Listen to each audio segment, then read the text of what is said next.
Hello everyone, welcome to week 4 of the Coach Show. I'm Joey Schweitzer here with head coach Chris Miller. Joey, good to see you. Coach, big homecoming game. Yeah. Coming up this Friday against Dunedin, 7:30. What are you guys looking to do against Dunedin to really get a victory and make a big statement win for your program? We're excited. You know, team's starting to play really well right now in all three phases: offense, defense, special teams. Offensively, we had a really big week last week. Rushed for almost 200 yards and threw for an additional 60 yards. So we're starting to get it going on offense, which is exciting. Defensively, we're continuing to play well, forcing turnovers, taking the ball away. Special teams have been strong too. So Dunedin's coming in here; they're undefeated, and I know they're excited, but our guys are going to be up for the challenge. How you were saying, really at every level it's starting to click. Special teams, Keelan is really making a big difference, giving guys good field position. What has defense done differently coming off from week 1 and week 2? What's starting to click for both the offense and the defense that's really starting to put this team in a successful position? Well, we're playing fundamentally sound is the most important thing. I mean, everyone's got their run fits and their gap responsibilities. Everybody's, our newer guys are feeling more comfortable within our system, which is allowing them to not have to think as much, so they can play faster, play with more aggression. So that's certainly helping on defense, especially. And then offensively, it starts with the quarterback. Eric Klein is now in his second year starting on the varsity level, and for where he was a year ago as a sophomore to where he is now as a junior is a significant leap. He's reading the field extremely well. He's making good decisions with the ball in the running game and the passing game and within the option system. He's doing a great job. So I think overall we're just feeling more comfortable within our system, which is allowing us to play faster, be more physical, more aggressive, and it's leading to better results. That, as you were saying, really the speed picking up on defense, like Austin Brinkley, Steven Anderson, especially off the edges. What is the defense doing so well to really cause chaos against opposing offenses? Well, it all starts with stopping the run. A lot of the teams we play are run-oriented, and so you got to stop the run and force them to do things that they're not as comfortable doing, which is passing the ball.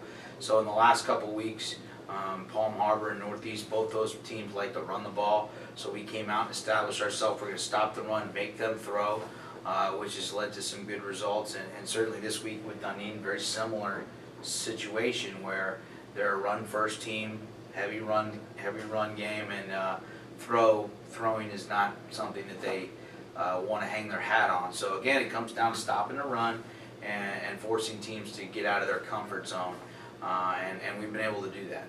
And then, as you were saying, Dunedin, mostly a run-heavy offense. Their running backs already through 2 games combined for over 500 yards rushing. How have you and Coach Struza really met and have a really good strategy to really start on this Dunedin offense? Well, you're right. They got some guys who can run the ball. They definitely have some talent back there, and their offensive line does a good job executing. So it's going to be a challenge, and without giving in game plan details, again we have to be in our assignments, be in our run fits, and we got to tackle well. They've got a couple different ball carriers. They're both elusive and open field, so we got to do our best to keep them contained, and then when we do get them boxed in, we got to tackle them. And if we're able to do that, then we feel pretty good about it. And then as a coach, how has it been to see your team really progress from a tough, disappointing week 1 loss, then coming off of a building point in game 2, really coming into game 3? How is it as a coach seeing your team really progress and really starting to change your season progression? Oh, we feel great about it. The week 1 game was a tough one. We did not play the way we feel like we're capable of, especially on the offensive side of the ball. Last week we kind of saw it all kind of come together for us, which was great. So that's what you want to see as a coach. You want to see your team improve each and every week, and then by the end of the season you kind of hit your potential, whatever that potential is, kind of come up against that. So we're improving every week. We're getting better every day in practices, and a coach, that's all you can ask for. So we're happy with that. And then earlier you were talking about Garrett Klein, your starting quarterback, junior. He's been in the process now for over a year, and he still has 1 more year to go next year. Mm-hmm. What steps has he really been taking to bring the offense up to a next level to where you guys are scoring a lot more points this year than last year. It all starts with the quarterback in most offenses, and especially ours.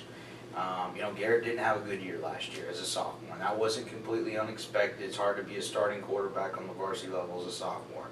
We expected him to take a big step forward this year. So far, he's done that. He's worked incredibly hard, not just in the weight room to get himself physically ready, but in the film room, watching game film, learning from his mistakes, and then he's getting it done on the practice field. I mean, he has really bought into our system, to our team. He's a leader on our team, and to be quite honest with you, he's probably the toughest player we have on our team. He is one tough dude. He also plays linebacker. I mean, any quarterback who plays linebacker, that kind of tells you about his mindset and his toughness. He's come a long way, and he's got one more year to go, which is exciting because I expect him to have a huge year this year and an even bigger one next year. So we're real happy about his progression. And then with Keelan and Garrett both being your main rushers, in the first week we really saw one good put-together drive against Palm Harbor, but now last week you guys are starting to be more consistent. Then coming into a game like Dunedin, what is the O-line, which no one really talks about O-line obviously because it's all about the running backs and your starting quarterback, but what is the O-line really doing that's clicking and getting your playmakers a lot of space to make some plays? That's a great question. The offensive line struggled in week one. They didn't grade out very well. They made a lot of mistakes. I think nerves had a lot to do with that. Last week they showed up big time. They all graded out very high. They're all big physical guys. Ryan Gregoire, starts with him. He's our center. He's just a little mound of rock there in the middle. He is a tough kid. At guards, we've got Grady Adzinski, who we slid over. He's a senior. He's been in the program 4 years. He's a smart, tough kid. Bruno Boyens, our big sophomore guard, weighs over 300 pounds. Has really stepped up big time. Our left tackle, Colby Cavallero, another junior, started every game as a sophomore. Again, really smart, strong football player. And then over at right tackle, you got Merrick Grego, who's new to football, really last spring, and he's kind of exploded onto the scene. He's an athletic big guy. He's a big guy who can move, and those aren't very common. But altogether, that unit played very well Friday night, and we have a couple surprises this week. I think those guys are excited about the game plan this week.